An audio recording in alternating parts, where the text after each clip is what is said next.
by the time my mom was end of life and ended up passing away, I was absolutely devastated. The grief was unbearable. I mean, I've never experienced pain this strong.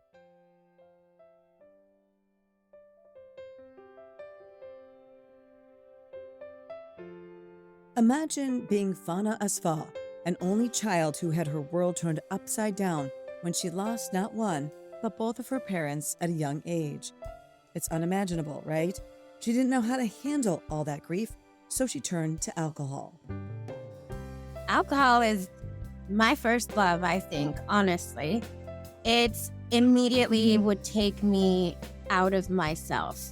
I am a very sensitive, very actually kind of shy, kind of big feeling person. And I didn't know what to do with all of that. I had parents that were, like very much action based, performance based. And I just didn't know what to do with my insides. I didn't know how to express emotion. I didn't know how to process what was going on with me. But I knew that if I drank, I could just either go into avoidance, I could simply check out, or I could go to sleep and hopefully pass out until I can wake up and start my responsibilities all over again. As you probably imagine, that led Fawna down a dangerous and devastating path. Actually, the drinking tolerance has now turned into you are drinking just to function. You are not drinking anymore to get the relief and the fun and the carefreeness that people can get, when they're just a casual drinker. It's now crossed the line where I had to drink just to be able to wake up and function, and there was no fun, there was no release. Hear how Fawna was finally able to get that release without alcohol. Get ready to be moved, inspired, and enlightened by her words of wisdom, as her journey serves as a reminder that no matter how deep our pain is, there is always hope. I'm Kennecke, and this is Grieving Out Loud. Fawna, thank you so much for joining me for this episode of Grieving Out Loud. I am really excited to talk to you about your incredible life experience and some of the things that you're doing now to help others, which I really have to commend you for. But can we just get started by talking about you're in California? Yeah. And that's where you were born and raised, right? Mm-hmm. But I understand that you were very close to your mom and dad. Yes, I was attached at the hip. I later learned, I was a little bit too attached. And, I did a lot of work around my relationship with my parents. But I was an only child, born and raised in Los Angeles. My parents were actually, big activists and community leaders and educators. So they kind of had these, bigger than life personalities. So I felt very sheltered by them, but also very connected because we had, always this like greater good kind of experience in the house. So it was very enmeshed. Me, my mom, and my dad. That was our little posse my whole life. They didn't have extended family here. My father's from Ethiopia. So it was a very tight knit, he was traditional. I was raised in, Ethiopian culture of just being very close to your family, taking care of your family. So, yeah, we had a very good childhood, but I also was very much just devastated later when that wasn't the case anymore. It sounds to me like your parents wanted to change the world in many ways. I think growing up in that environment, you could idolize your parents, really. Yeah, and I had such admiration for them and the work that they did that it put them on a pedestal in my mind. And that's a tough spot to put anybody in because nobody lives up to those expectations. And then also, I was a little bit lost of an idea of what my life would be without them. So you lost your parents. They were very young when they died. How old were they and what happened? My parents were actually not very well for the majority of my life. My father was diagnosed with leukemia when I was 13, but he did not tell me because traditionally, he was keeping that secret from me to protect me. But Everybody else knew except for me, and I just knew he was getting sicker and sicker. And by the end of his diagnosis, I actually was his hospice nurse. I hospiced my dad because my mom had to work. It was just the three of us. And we just kept this kind of idea going that if we just kept it together, just kept it between us three, somehow we'd figure it out. And the burden was just incredible. But I didn't have anywhere to put that. I just really was trying to take care of my dad. And then when I turned 19, he passed away.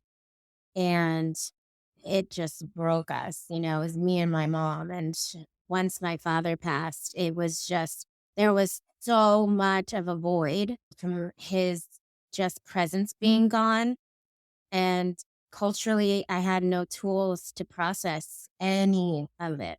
And It's I just suppose you felt a great responsibility for your mother and her grief as well during that time. yeah. All I knew was by that point that I had to take care of things. I didn't know how to pause. I didn't know how to talk about it. I didn't have any groups to go to. We really didn't discuss it. It just was, what are we going to do now? It was really, really hard. And how many years after your father died did you lose your mom? I lost my mom about 10 years after that. My mom and I just struggled along because we had been left with this house alone, and we both had to work and neither of us were dealing with the grief. So my mom turned to food and I turned to alcohol. And so 5 years into that, my mom started having health complications. She ended up being diagnosed with severe diabetes. It had been untreated because culturally, there was a fear of too many doctors, of getting outside help, of really talking about things. And so I ended up end of life hospicing my mom as well. And so during much of this time, you were drinking and you said your mother was eating. And so two addictions, maybe to different things, but still addictions. When did the drinking start for you? The drinking started when I started noticing something was weird with my dad. So very young. It was all really entwined together. There was something off in my house and I didn't know how to talk about it. And I knew, that people would go out and drink and have a good time and pretend things weren't really happening that they were. So I just took that and ran with it. And I'd been using it to cope for a long time. Your drug of choice, alcohol. And what was it about alcohol that you liked?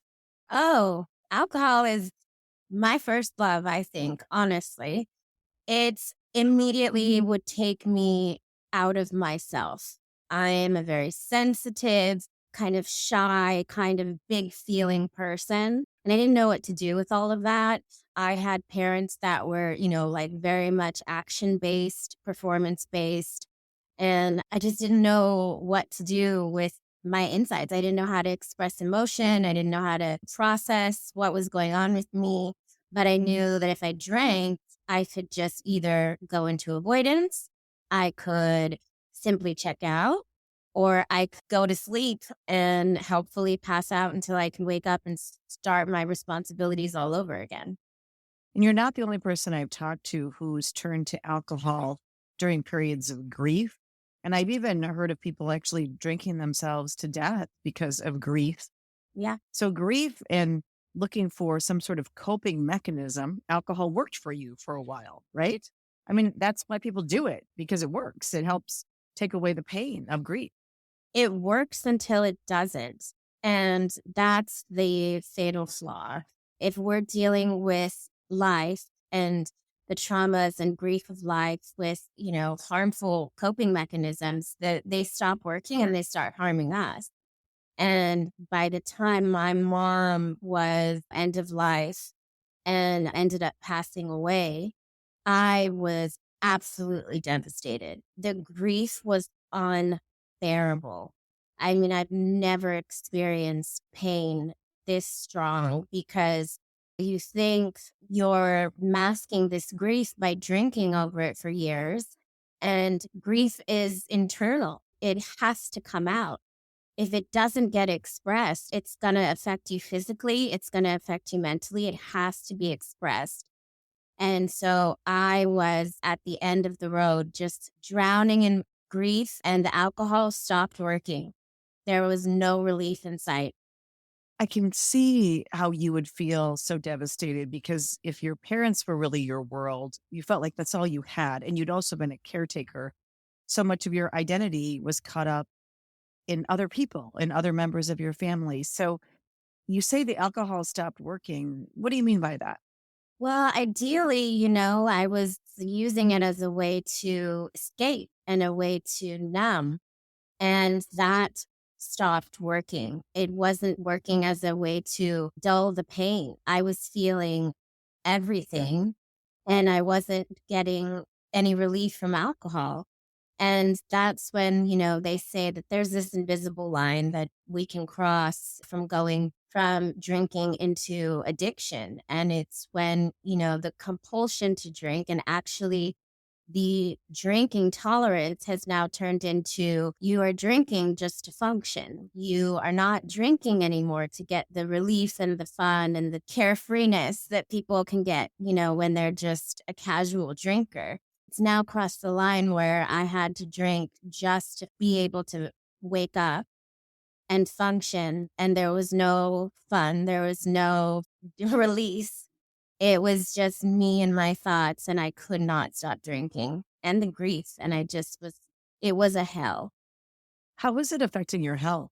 Well, I also didn't know that alcohol is one of the deadliest substances to have because it wreaks havoc on your body. And also, the withdrawal and the detox from alcohol is extremely dangerous.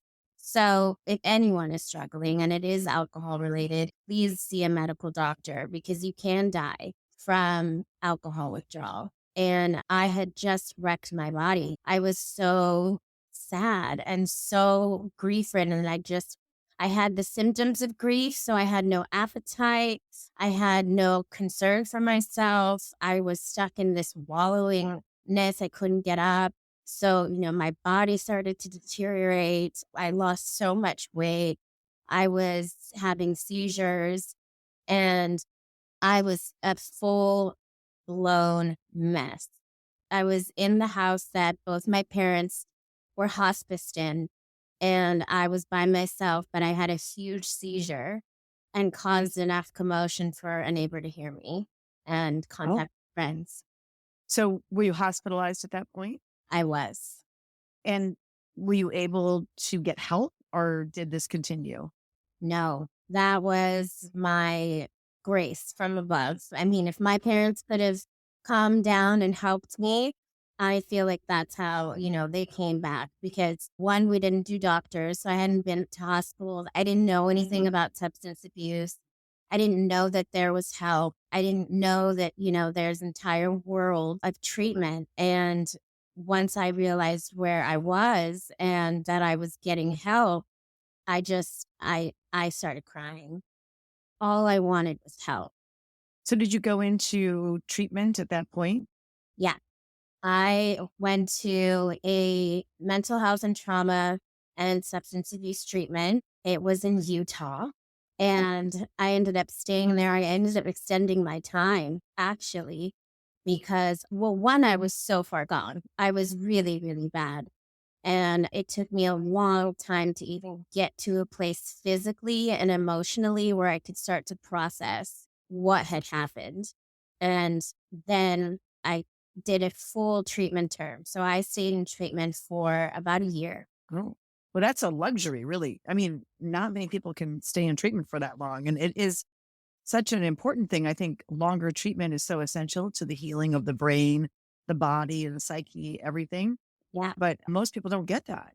Yeah. It's incredible the disparities between what's available and what's actually most beneficial.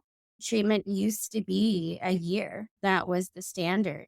You need a full year to just like recover. And sometimes your brain can't even start to process what is needed for quite some time. So I was very blessed. But the reason I was able to was because the only thing I had was the house that my parents died in. And I had a friend who was a realtor. And the minute that we found out that I could get some help, he put it up and I gave the whole thing up and paid for treatment that way.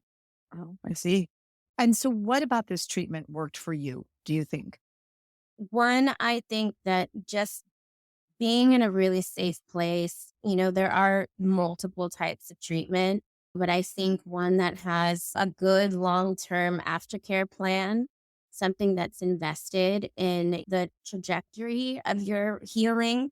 So I really felt like I could just like let it all go. Like I didn't feel like, I was just getting physically sober. I had to do a lot of work. I came in really, really, really damaged.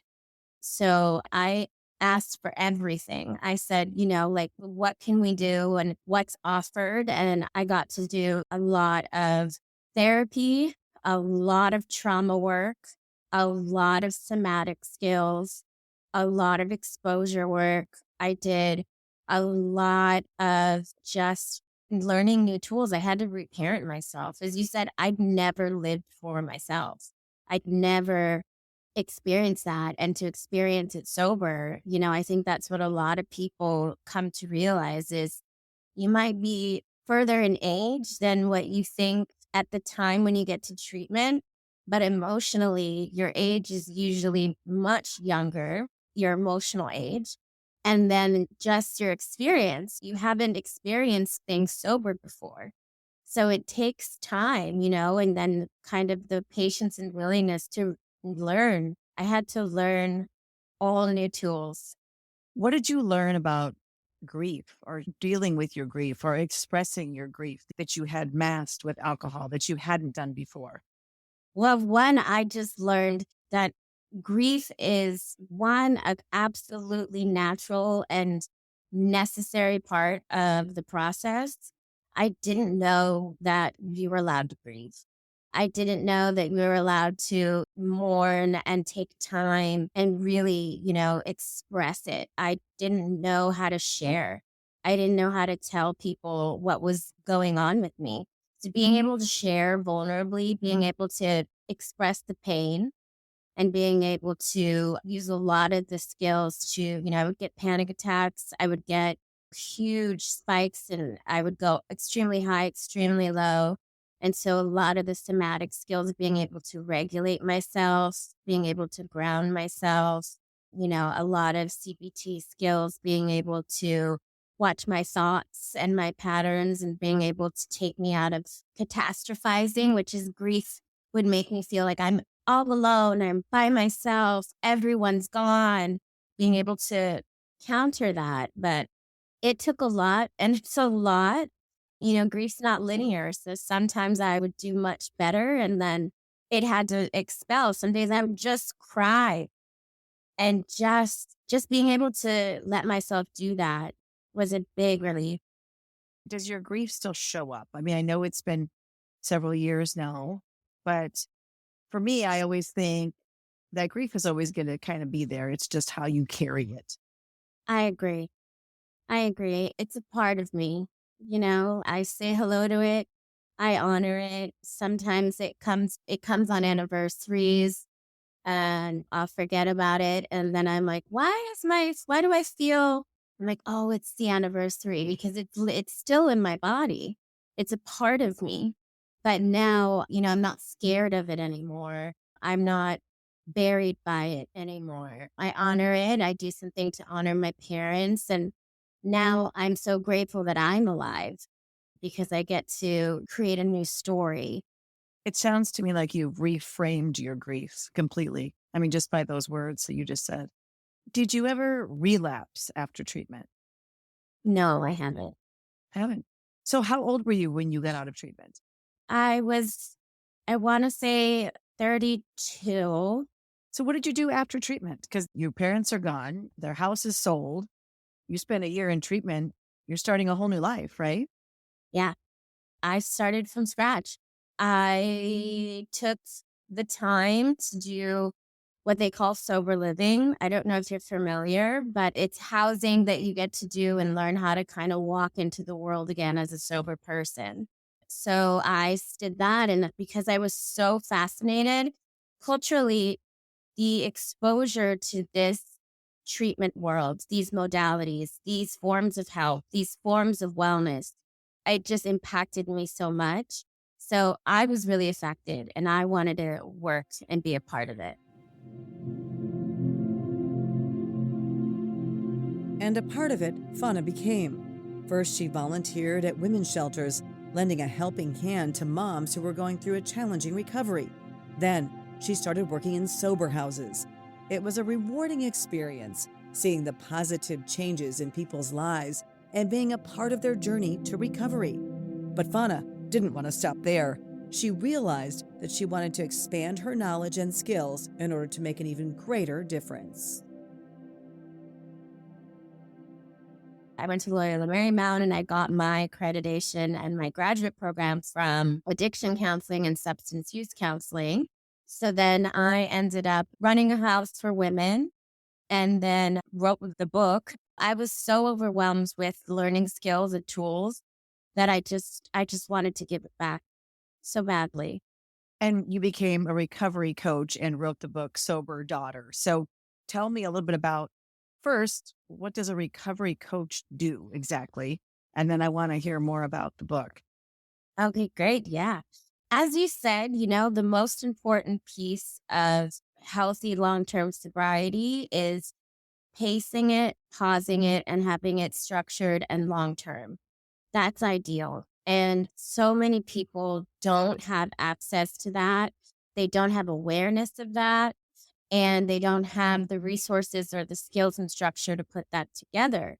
So because I got to experience it myself firsthand, I know what it takes, what support you need, what needs to be structured around you. And so I help clients who are looking for a long-term solution to really guide them through their first couple years and create, anchors and barriers and safety and support to really get to long-term recovery. Have you lost a loved one to overdose or fentanyl poisoning? I'd like to invite you to share their story on our new Emily's Hope Memorial website called More Than Just a Number. They were our children, siblings, cousins, husbands, wives, aunts, uncles, and friends. So much more than just a number. You can submit a memorial today on morethanjustanumber.org. Where do you get your support from now? Thank you for asking that because I think that's so important because I felt so alone in my grief and in my reality. I thought I was so alone. One of the best things that was told to me was to just jump feet first into support communities. And I'm part of 12-step communities. I, run a lot of 12-step programs and I built a family from it. And I have people that hold me accountable and also support me. And I do the same for them. And it's the most rewarding thing to be a part of a community where you're all working on the same path of life. I've heard that the solution to addiction is connection. So you have to build those connections to stay in recovery. You do. It's not something that can be done alone. And that's what's, so tough for a lot of people to accept because the disease thrives in isolation. It thrives in hiding. It thrives in secrets. It thrives when you're alone because it gets to rework all your old behaviors and everything. So it is a solution of connection. And I had to build connection in every part of my life. Tell me about your book, Sober Daughter. Is it about your journey and everything that we've been talking about? Yes. So Sober Daughter it's a love piece to my parents. It's also to, the women that I've met in all the rooms and that helped me. When I told you I was so overwhelmed by what I was learning, I would walk around on the center with notepads And I would ask the therapist and everybody, what is it you just said? What are we working on? And I'm a naturally very, very curious person. And so I compiled everything that I was working through, the tools I was learning, and I put it together. And it's also about my story, but mostly it's about how I walked through and what I used and how, others can use it too. So you're hoping through your book to help others find the tools that will help them as well. Yes, that is my goal, for people to get the help that I got. And some people will never hear of treatment and maybe they'll get it through the book. And that was my hope. I know you work with a lot of people, a lot of women especially. Do you ever get discouraged because someone has a hard time finding recovery or staying in recovery? Oh, yeah. I mean, it's ranging younger and younger these days. There's a lot of young women that are very, very young, experiencing a lot of, pain and addiction. And I just think that every moment we get with people that are in addiction, we have opportunities to plant seeds. We have opportunities to show them glimpses of what their life can be like, what hope can be, what solution is. And that lasts, whether or not they stay sober in that moment or whether or not it's the next few months. There are so many stories I've heard that something they heard at a session or, somewhere a year ago finally hit them in their bottom and they remembered it. And that's what helped them get to their final sobriety journey.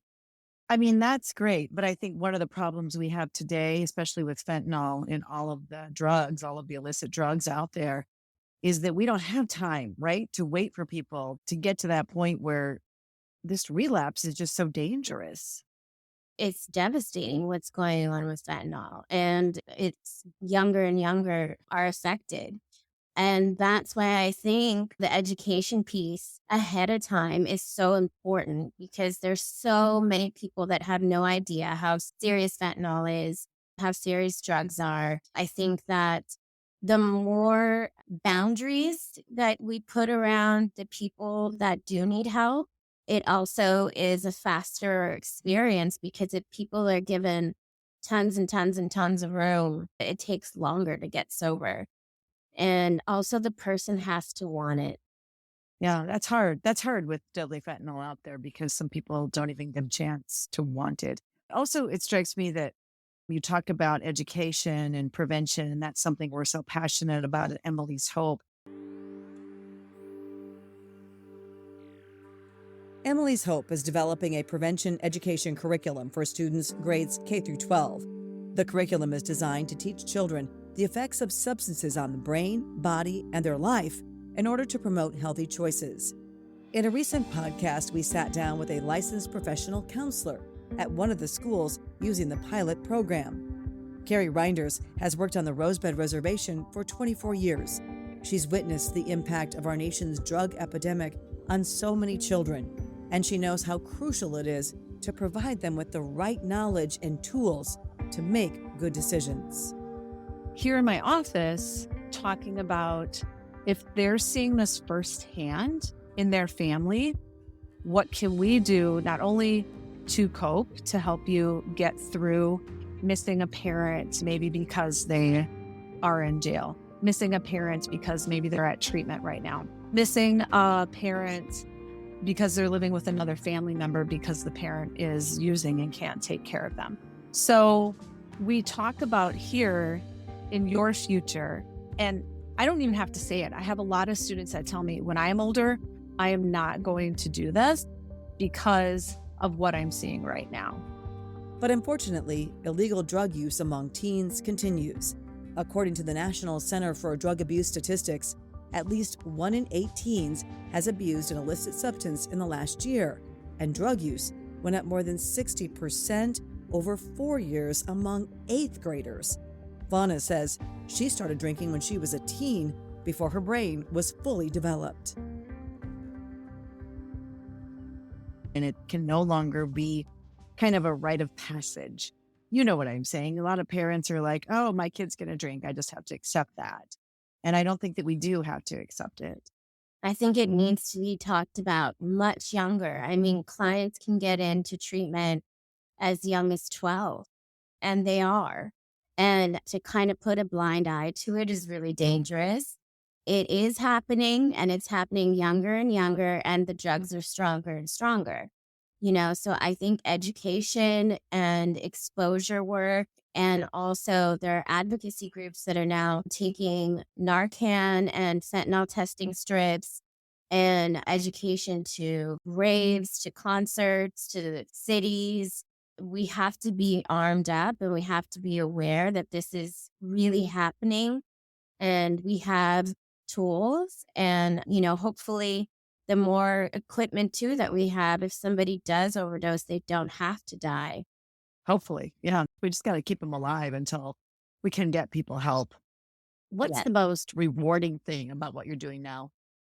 Oh, when you see people get it, when they finally understand that the sobriety is the best thing for them and they feel so good about themselves, or when they walk through something that they thought they could never walk through before and they do it sober and they do it with skills, they turn into completely different people, because when we're in our addiction, we are maladaptively coping to everything in life.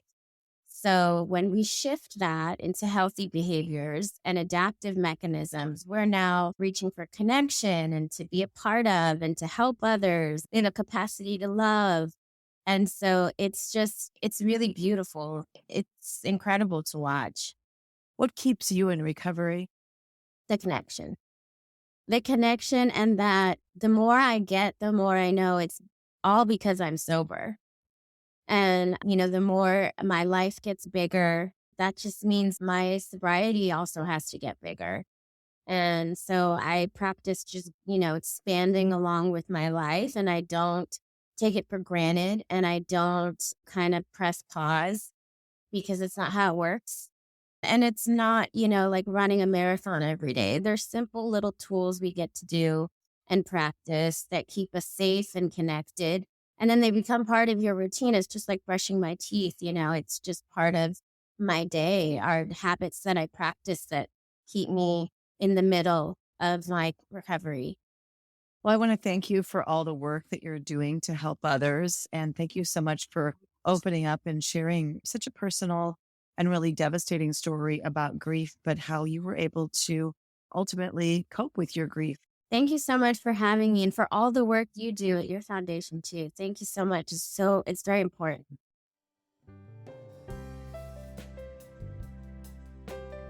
Remember, if you or someone you know is struggling with substance use disorder or coping with grief, help is available. Head over to our website, emily'shope.charity, where you'll find a wealth of resources to support you.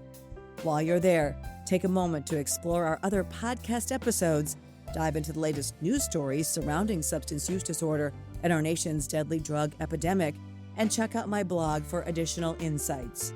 We've also posted links under this podcast show notes to Fawna's book and her recovery coaching. Thanks so much for listening to this episode of Grieving Out Loud. If you found it helpful and inspiring, we would greatly appreciate it if you could take a moment to give us a positive review. Your support goes a long way in advancing our mission to raise awareness and reduce the stigma surrounding substance use disorder. Thanks again. Until next time, wishing you faith, hope, and courage. This podcast is produced by Casey Wonnenberg King and Anna Phi.